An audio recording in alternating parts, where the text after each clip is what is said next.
Bismillahir Rahmanir Rahim. It's immensely pleasing for me and for all lovers of Ghani Khan that today we are recording the second episode on the life and philosophy of Ghani Khan.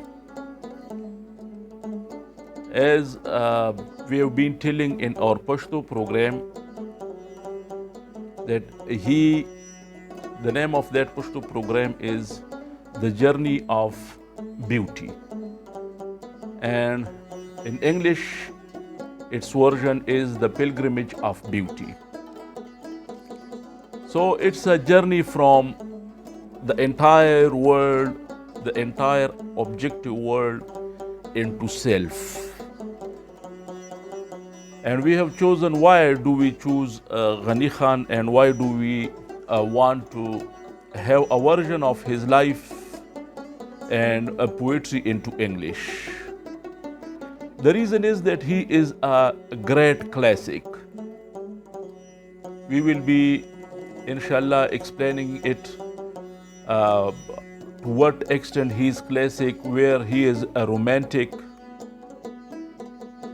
But before proceeding, let's tell something about the place, I mean to say Ashnagar, Charsada, where our great Ghani Baba was born. So, Ghani Baba was born in Ashnagar. And Ashnagar has a fertile land. Since the time of Buddha, or immediately after the Buddhist philosophy started spreading across the Himalaya and here in the subcontinent, since that time it has produced great people and great movements of literature, knowledge, politics. It all indigenously originated on the land of Ashnagar. So it's a very rich land in that perspective, and so many researches have been conducted on the land of Pakhtunkhwa in general and on specifically on the land of Ashnagar. Ghani Baba was the eldest son of Khan Abdul Ghaffar Khan, the red-capped Surkhposh, whose contribution for the freedom of the subcontinent, for the creation of this land, they are enormous. Bacha Khan, who was having a very larger feudal background. Bacha Khan was the second son of Bahram Khan. His eldest brother, Bacha Khan's brother, was Abdul Jabbar Khan, who is famous with the name of Dr. Khan Sahib. So it was not merely political impact which made them prominent, but you see, Dr. Khan Sahib, before partition, so many years before the partition, almost a century back, he was an eminent specialist, an eminent medical specialist, and got his specializations from England. And Bacha Khan had also been sent to those days to missionary schools in Peshawar. So that educated background broadened the horizon of the family. And even till very late, that intellectual perception, that intellectual elevation that had been trickled down to the posterity of Bacha Khan's family. And we are talking now about the land of Ashnagar. Ashnagar, basically, it is situated between two great rivers. On the one side, Abazo, there is a river, the Abazo Sin, and on the other side there is the Nauhar Sin, the river of Noshera. In between, there is the land, and so Ashnagar was again, you see, there was an integral part of Doaba. There is an integral part of Doaba with it. And Charsada is the proper place where this great family has been living. Talking about the richness of the soil, it can, you see, with a simple glimpse at history, at the historical background of the great land, we can trace a few things. Before Christ, the first, some historians are writing it as 6th century BC or 4th century BC, that Panini, a great Sanskrit grammarian, was born here, the first. So Sanskrit was the language which was spoken across the subcontinent those days, and it had the same impact, it had the same importance, and such a significance that Sanskrit, most of the unrevealed books of Hindu mythology, they are in Sanskrit. So this language had first grammarian Panini, and Panini was living here in Ashnagar. There is, a few days back, I had been reading some book on it, and it was mentioned there that Panini, I think it was a book by Sabti Hassan Navid Fikr, and in Pakistan mein Tehzeeb ka Irtiqa. In one of these two books, I had been reading that Panini had been living there in Texila, but authentic history tells us that he was basically resident of this great land. So imagine that centuries back, thousands of years back, a land which could produce great people like this grammarian. So it means that their language had achieved excellence, it had excelled on this land in the subcontinent.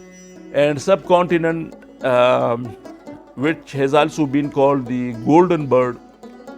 So all its focus, intellectual, knowledge, and even research focus had been there in Ashnagar. The great thing about this land was that before Peshawar became eminent as the center of Gandhara civilization, it was the land of Ashnagar, the land of 8 towns, Asta Nagar, 8 towns. You see the Babala and all those places which we have mentioned in our Pashto program. So, such great importance this land possessed that even to the posterity, the knowledge and the knowledgeability got shifted. And there was a time when it used to be the center of Gandhara civilization. Why was it the center of Gandhara civilization is the reason that on the one side, to the east, this land joined, it absorbed in itself Attock and Margala hills, and then it went to India. That part across the Attock, it was called India, Hindustan. Even if we read in our history, cultural history, that a person, ABC, this person or that person, he went to Hindustan, to India. So India means when somebody would cross the Abbasin, the Attic river, so he would be called to have gone to India, to Hindustan. So on the eastern side, on the eastern border, this Ashnagar was adjoining Hindustan with the rest of, you see, this area. And on the other side, on the northern side, towards Swat, Gilgit, Kashmir, Tibet, and China to Himalaya on the northern side. And Dir, Chatral, Badakhshan, and to Central Asia on the other side. Kabul, Kandahar, Sistan, Iran, Iraq, Turkey, and Syria on the other side. So you see, it used to be such a bigger gateway those days. And the thing was that Pashtuns basically, God had gifted them with those days, this area of Pashtuns presently. God had gifted those people previously also with the gift of hospitality. So those people who would be holding lots of, money those days, or any, trade material with them. So they were fearless to travel across these lands. And that was the reason why this land was becoming so rich those days. So it's later in history that Shadra in Kashmir and in Texla universities were born. So basically these mounds here around Charsada or in Charsada, they used to be the centers of Buddhist civilization and Gandhara civilization. This land is also called Pushkalavati. Pushkala means lotus.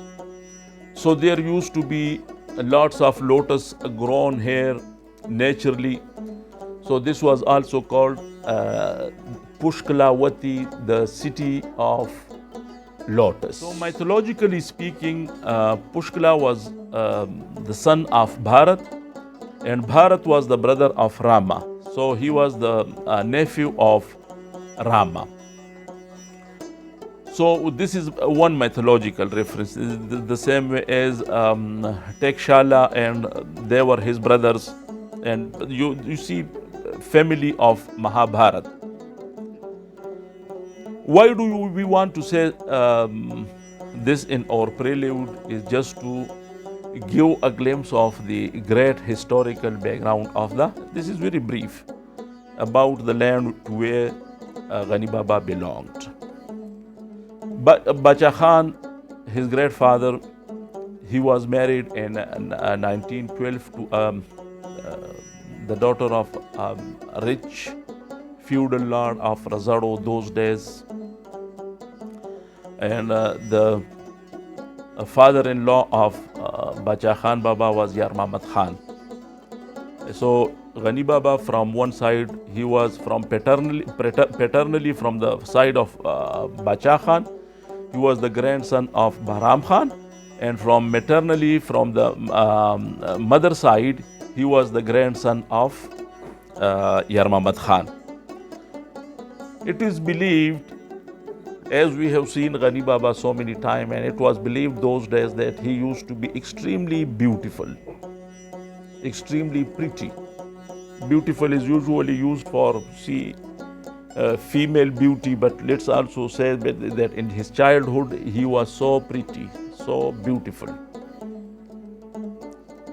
that they used to put, the mother of Ghani Baba used to put amulets at the neck of Ghani Baba so that evil eyes may not catch him. And Bacha Khan has also mentioned the same in his book, His Life and Struggle, My Life and Struggle. It was in 1914 that Ghani Baba was born. And you see that it was not coincidence, but it was an accident that those days when the First World War broke out and a sort of pandemic spread those days, and it had taken in its lap a lot of part of the world, including the subcontinent. So Ghani Baba also was caught by the plague. And Bacha Khan writes in his book that wherever this plague would go, wherever this pandemic would enter, if it would enter a house, so it would sweep out the entire family. And Ghani Baba, the only son of Bacha Khan those days, he was also caught by that deadly disease. And what happens that Bacha Khan writes in his book that it's in our, you see, it's a sort of a dogma with our people that if you turn around, you have circles around the bed of a dying person 7 times, what will happen? Your life will be poured into that person, he will get well, and the person who has circled around the bed of a dying person, he or she would die. And Bacha Khan says that when he was offering his prayer and he saw from the musalla, from the prayer mat, that Ghani's mother was extremely, you see, she was gloomy with the sickness of her child. And all of a sudden, she got up from the bed of Ghani Khan and she circled around the bed of Ghani Khan. And what happens, Bacha Khan says in his book that it was a miracle that every day Ghani Khan showed an improvement in his health, recovery from the disease. And on the other hand, his mother was, you see, catching that ailment day by day, and ultimately his mother dies and Ghani Baba recovers. So you see, that sense of deprivation, when Ghani Baba grew and he came to know about that event, it became a part of his subconscious mind.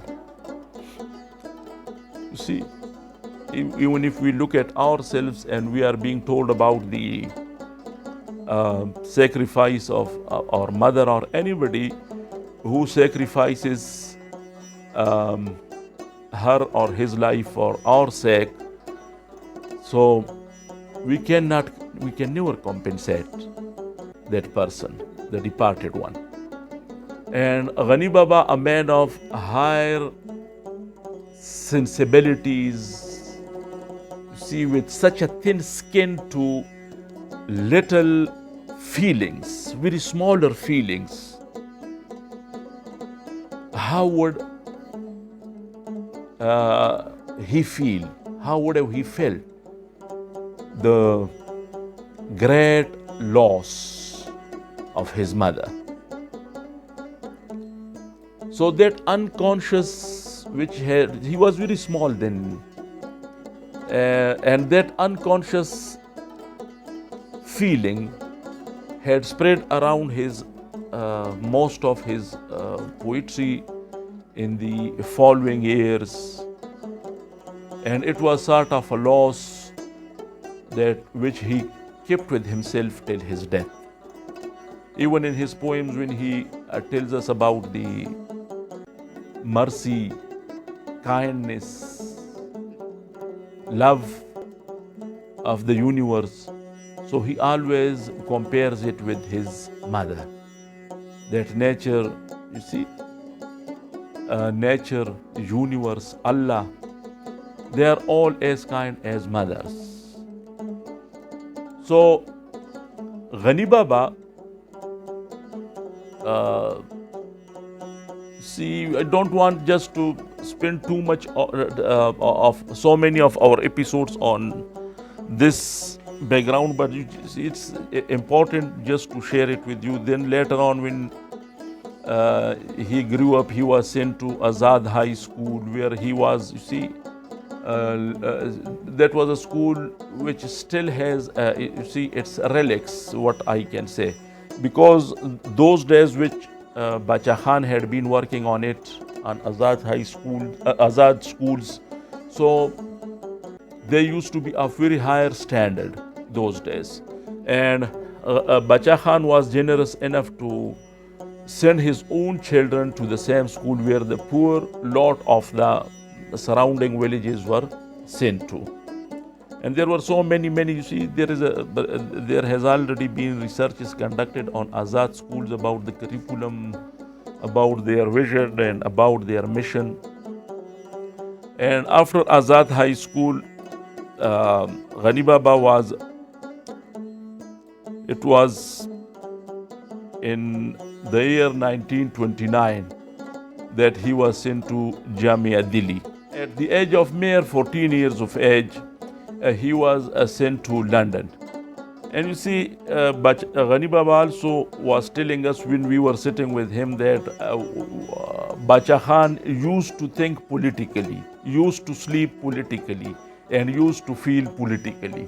So his mission was that after Jamia Delhi, when he was sent to London, he stayed in the house of a Christian priest.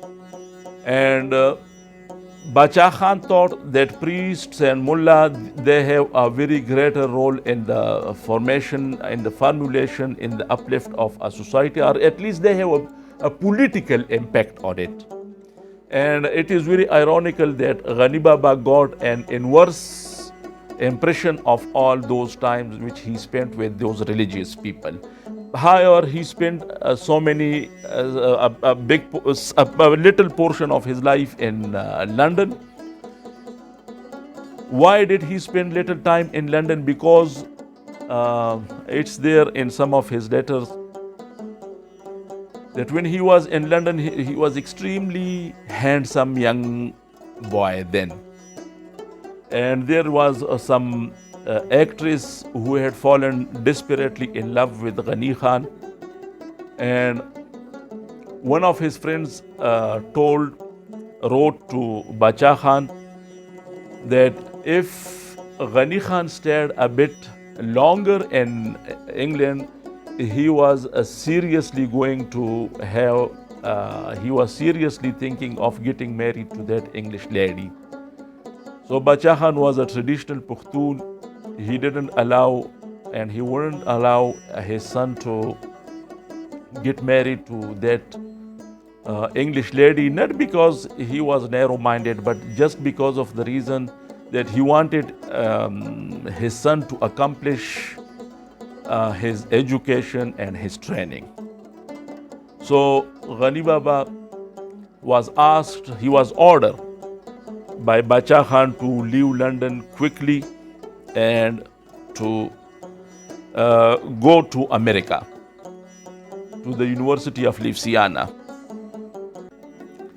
And he was also directed to go there and seek admission in some sugarcane machinery, or the process which involves preparation of sugar.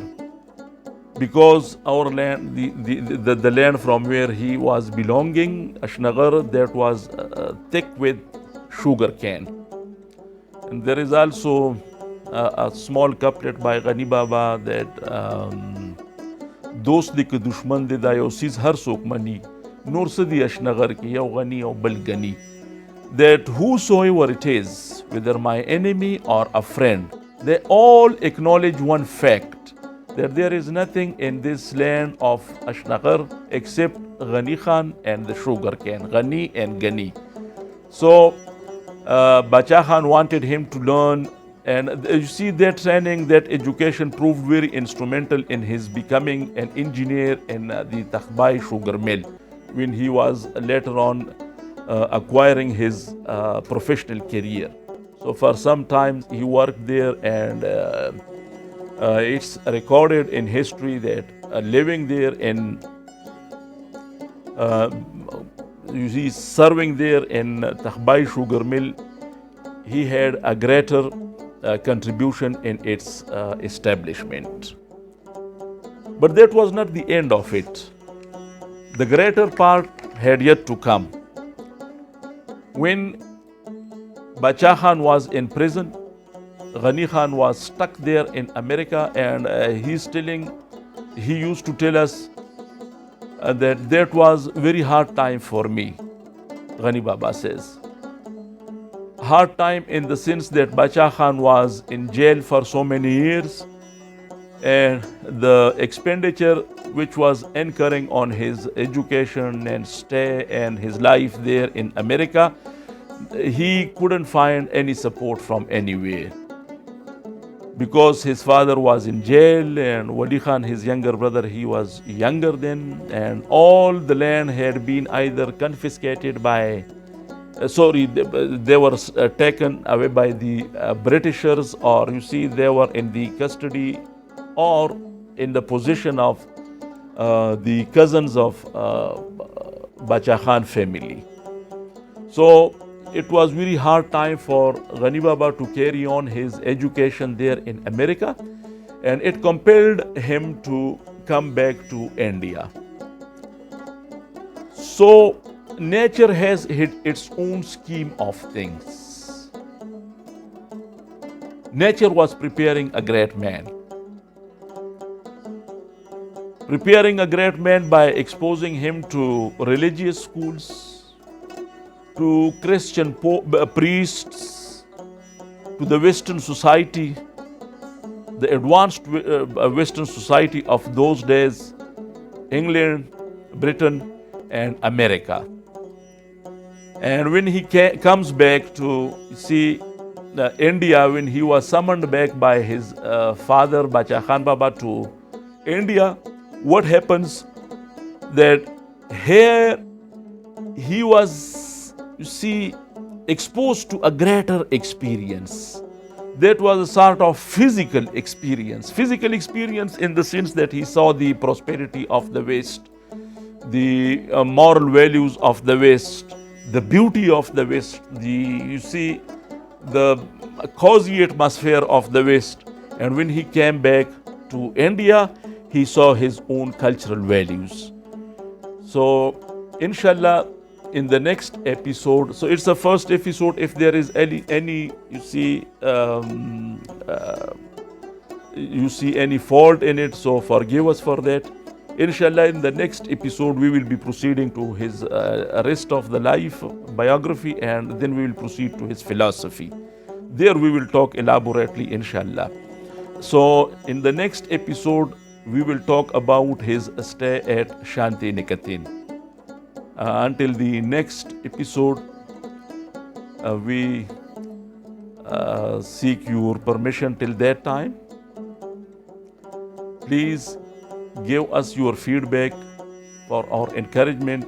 And inshallah, when we are talking, we'll be talking about the philosophy, so that will be a different thing, inshallah. Thank you very much for watching and sparing your time. Thank you so much.